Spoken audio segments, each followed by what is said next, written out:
Now I'd like to introduce the Arthritis Foundation's president and CEO, Steve Taylor.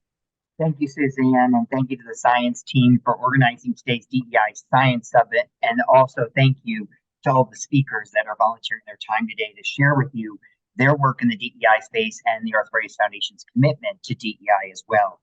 On the next slide, I first want to begin, of course, and thank our sponsor, Bristol Myers Squibb, for making this possible, along with our other sponsors that support our DEI platform throughout the year. But thank you to Bristol Myers Squibb. I want to just have a few opening remarks around the commitment from the Arthritis Foundation, our vision, and our mission. So many of you are very familiar with our mission of the Arthritis Foundation in regards to what we work on to help those that live with arthritis and how to navigate the many challenges it brings to them.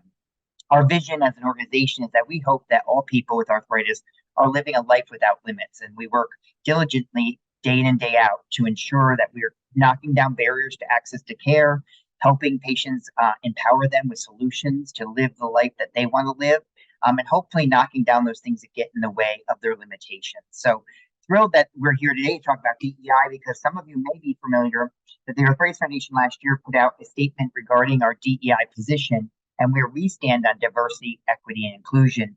And the last line of that, I think, is one of the more powerful lines when you read through the statement, which is, together, the Arthritis Foundation champions a diverse and inclusive culture that encourages, supports, and celebrates the voices and perspectives of all. And you'll see that from our patient education programming, to our work in advocacy, to our work in juvenile arthritis, to all of the work that we do at the Arthritis Foundation.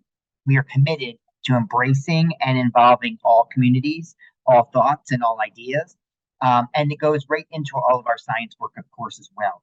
And today you're going to hear about our work in DEI and how committed we are through our science portfolio to this space as well. Again, I want to thank the speakers who not only support us at the Arthritis Foundation, but also are champions in the DEI space and the science and research space for us as well, making a difference for all lives, all those that live with arthritis. And of course, I'm going to turn it over to our Senior Vice President of Scientific Strategy, Maria Vasileva, who will give some opening remarks and then moderate and introduce our speakers today. Maria. Thank you, Steve. And thanks to everyone for attending our second now DEI Science Summit. We're going to just start with a brief overview of the scientific programs at the Arthritis Foundation so we can give you a little bit of a context of where the DEI science programs fit within the larger work. And so about 90% of our funding, as you can see on the next slide, is directed toward research initiatives.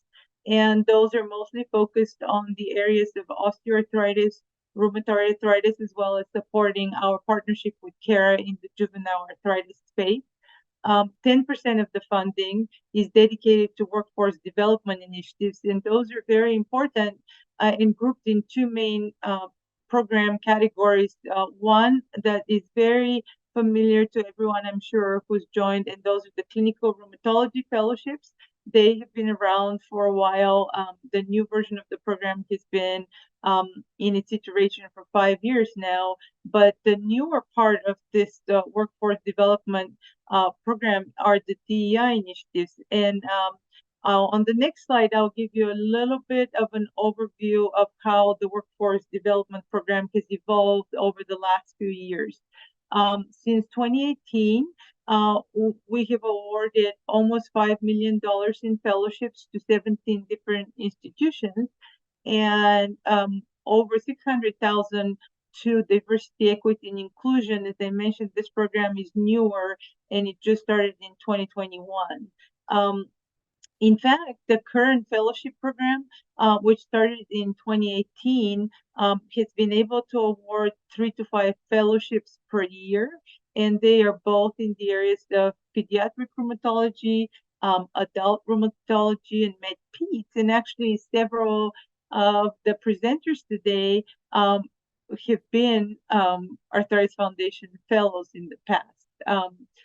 Through our fellowship partnership with the CARA, we also have awarded some early career development and fellow awards over the last 2 or 3 years.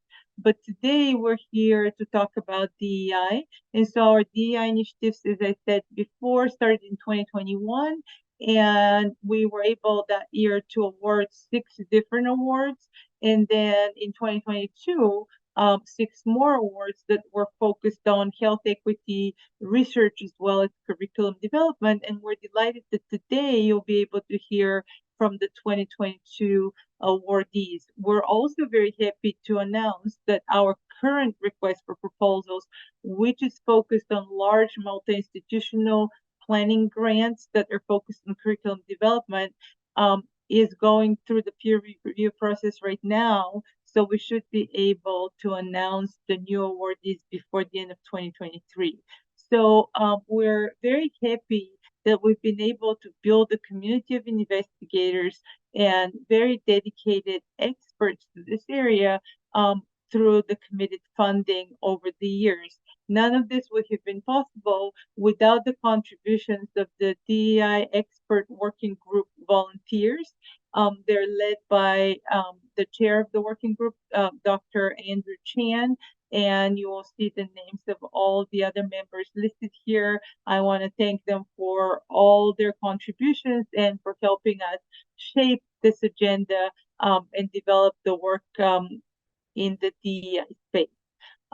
As Steve mentioned, today we're happy to have 6 presenters that are going to tell us about their Arthritis Foundation funded work in the DEI space.